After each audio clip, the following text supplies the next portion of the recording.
योजना राजीव गांधी स्टार्टअप योजना के तहत दी जा रही है। हमारी सरकार ने सरकारी कार्यालयों में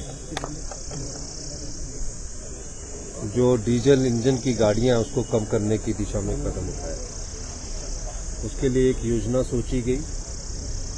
उस योजना को स्वरूप देने के लिए राजीव गांधी ई टैक्सी योजना शुरू की गई। मकसद ये था कि हिमाचल के पर्यावरण को बचाए रखा जाए, हिमाचल के पर्यावरण के साथ कोई खिलवाड़ ना हो और प्रदूषित वायु को दूर करना है, और ताकि जो हमारे वायु में प्रदूषण फैला है उसको भी कम किया जाए। इस उद्देश्य से राजीव गांधी ई टैक्सी स्टार्टअप योजना की शुरुआत की। आपको जानकर ये खुशी होगी कि आज 20 गाड़ियों के साथ तकरीबन 80 गाड़ियां युवा बेरोजगारों को 50% सब्सिडी के साथ दी गई। इस योजना के तहत अगर एक गाड़ी 14 लाख की है तो उसमें 7 लाख रुपया सरकार देगी। जो गाड़ी खरीदने वाला युवा साथी है उसको सिर्फ मार्जिनल मनी का 10% देना पड़ेगा। कितना देना पड़ेगा? 10%, यानी कि 14 लाख में से 1,40,000 रुपया देना पड़ेगा और उन्हें बैंक गारंटी भी कोई देनी नहीं पड़ेगी। और इस गाड़ी को सरकार के द्वारा युवाओं को ये आश्वासन दिया गया है कि हर एक गाड़ी का हर महीने आपको जो किराया वो मिलेगा, और किराया गाड़ी के मूल्य के आधार पर निर्धारित किया गया है। यानी कि 14 लाख वाली गाड़ी को 10 से 14 लाख की गाड़ी को 50,000, 15 से 20 लाख की गाड़ी को 65,000 और 20 लाख से ऊपर की गाड़ी को 75,000। इस तरह युवाओं को ये 75,000, 60,000, 50,000 पर महीना मिलेगा। यानी कि एक गाड़ी अगर 14 लाख की है तो उसे हमने सबसे कम पैसा 6 लाख रुपया उसे साल का दिया। 6 लाख रुपया साल का देने के बाद वो अपनी गाड़ी भी फ्री करेगा और अपना जीवन यापन भी अच्छी तरह से कर पाएगा। और इसके अलावा उन्हें ये भी अश्योरेंस है कि सरकार आपकी गाड़ी 4 साल लगाएगी और उसके बाद आप गाड़ी को ठीक रखोगे तो 3 साल और लगाएगी, 4 3 7 साल। तो 80 जगह सरकारी क्षेत्र में ये गाड़ियां लग चुकी है। यानी कि सरकारी क्षेत्र में 80 जगह ये गाड़ियां लग चुकी है। इससे युवाओं को रोजगार भी मिला और अपने जीवन यापन को अच्छा करने का सम्मान भी मिला। ये योजना शुरू में अधिकारियों के कारण थोड़ी देरी हुई, लेकिन हमारी सरकार की कटिबद्धता थी और हमने इस दिशा में आगे बढ़ना शुरू किया। आने वाले समय में और सरकारी विभागों में हम गाड़ियां लगाएंगे। मैं कहना चाहता हूं जो युवा गाड़ी चलाते हैं या जो महिलाएं गाड़ी चलाना चाहती है वो राजीव गांधी ई टैक्सी योजना के अंतर्गत अप्लाई करें। उन्हें 50% सब्सिडी मिलेगी और उनका जीवन यापन भी अच्छा होगा। और हम जो पर्यावरण मुक्त अपनी स्टेट को प्रदूषण मुक्त अपनी स्टेट को बनाना चाहते हैं और पर्यावरण युक्त स्टेट बनाने की दिशा में हम कदम बढ़ा रहे हैं। सर, एक फैसले में कोर्ट ने कहा है कि मंदिरों का पैसा जो है सिर्फ मंदिरों में इस्तेमाल होगा। सर, किस तरह देख रही है सरकार इस फैसले को?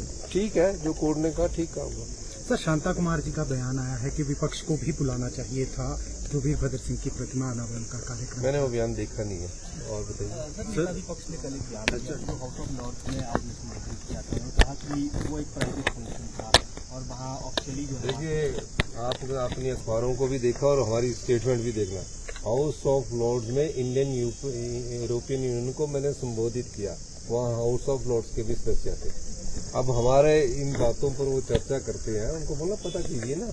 एचआरटीसी के पेंशनर आज हड़ताल पर हैं, चौड़ा मैदान में बैठे हैं हड़ताल पर। मांगे यही है कि 1 तारीख को पेंशन मिले और जो एरियर है वो भी देते हैं। एचआरटीसी की जो मांगे हैं वो मेरे ख्याल डिप्टी चीफ मिनिस्टर साहब कर रहे हैं। अब एचआरटीसी को हम हर साल सरकार की तरफ से 750 करोड़ रुपया देते हैं। 750 करोड़ रुपया सरकार की तरफ से दिया जाता है। और एचआरटीसी जो अपनी बसें चलाती है, उन बसों की जो आय होती है, चाहे वो स्कूल में बस जाती है, चाहे वो सब्सिडाइज बस की रूप में जाती है, उस सब की आय भी 70 करोड़ रुपए के करीब हर महीने होती है। इस महीने क्योंकि आपदा रही और 2 महीने एचआरटीसी को काम नहीं रहा, उस संदर्भ में मैंने अभी बात की है कि जब एचआरटीसी की कमाई इन 2 महीनों में नहीं हुई तो उसकी गैप की भरपाई के लिए भी सरकार थोड़ा आगे आने का प्रयास कर रही है। और उनको जो पेंशन है, उनकी पेंशन वैसे 15 तारीख तक रिलीज होनी चाहिए, लेकिन एचआरटीसी के जो कार्यप्रणाली है ऊपरले स्तर पर एचआरटीसी चलाने के लिए तो ड्राइवर कंडक्टर चाहिए, इंस्पेक्टर चाहिए होंगे ज्यादा से ज्यादा, और ऊपरले स्तर पर अधिकारियों की इतनी बड़ी फोर्स खड़ी की है, उसको भी रैशनलाइजेशन करने की एचआरटीसी को जरूरत है। तो एचआरटीसी को अगर प्रॉफिट में लाना, हम तो देते रहेंगे, लेकिन अगर एचआरटीसी को भी प्रॉफिट में नहीं लाना तो ये तो घाटा ही घाटा है। हम 100% घाटे पर चल रही है, और घाटे का कारण एचआरटीसी वाले बताते हैं कि जो सब्सिडाइज में हम 50% महिलाओं को सब्सिडी देते हैं तो उसके कारण घाटे में है। अगर 50% भी सब्सिडी देते तो कहीं ना कहीं कोई कमी तो है, तो इस दृष्टि से सोचना पड़ेगा ताकि जो एचआरटीसी के पेंशनर है उनको हर दिन हड़ताल नहीं करनी पड़े, 15 तारीख की जगह उन्हें पहली को मिले। उस दृष्टि से अगर हमारे साथ सहयोग करेंगे तो मेरा मानना है कि जो एचआरटीसी के थोड़ा सा फैसले लेने की जरूरत है, उस दिशा में हमें आगे बढ़ना तो कड़े फैसले लिए जाएंगे सर अब एचआरटीसी के पेंशन के लिए? नहीं, एचआरटीसी के एम्प्लॉयज के साथ ही मिलकर और मंत्री मुख्यमंत्री महोदय के साथ ही मिलकर फैसले लिए जाएंगे। मैं एचआरटीसी का उदाहरण इसलिए नहीं देना चाहता हूँ, एचआरटीसी के पास सिर्फ 3000 बसेज है। 3000 बसेज के लिए आपके ड्राइवर कंडक्टर पूरे होने चाहिए, इंस्पेक्टर पूरा, उनको नाइट पूरी मिलनी चाहिए, ओवर टाइम पूरा मिलना चाहिए, मेडिकल रिवर्समेंट पूरी मिलनी चाहिए। कमी कहाँ रहेगी? सरकार तो दे रही है, सरकार 60-70 करोड़ रुपए हर साल दे रही है। अगर हम 70 करोड़ एक साल में 720 करोड़ रुपया दे रहे हैं, कितना दे रहे हैं?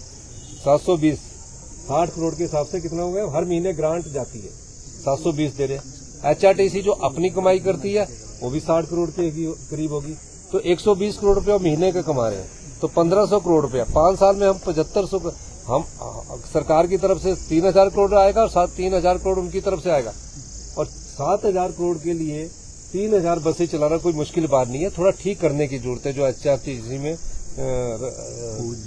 रैशनलाइजेशन करने की जरूरत है। सर आप क्या महसूस करते हैं कि जो सरकार की योजनाएं ब्यूरोक्रेसी डिरेल कर देती है उन मामलों को? Sir thank you. Her update पाने के लिए बेल आइकन पर करें क्लिक।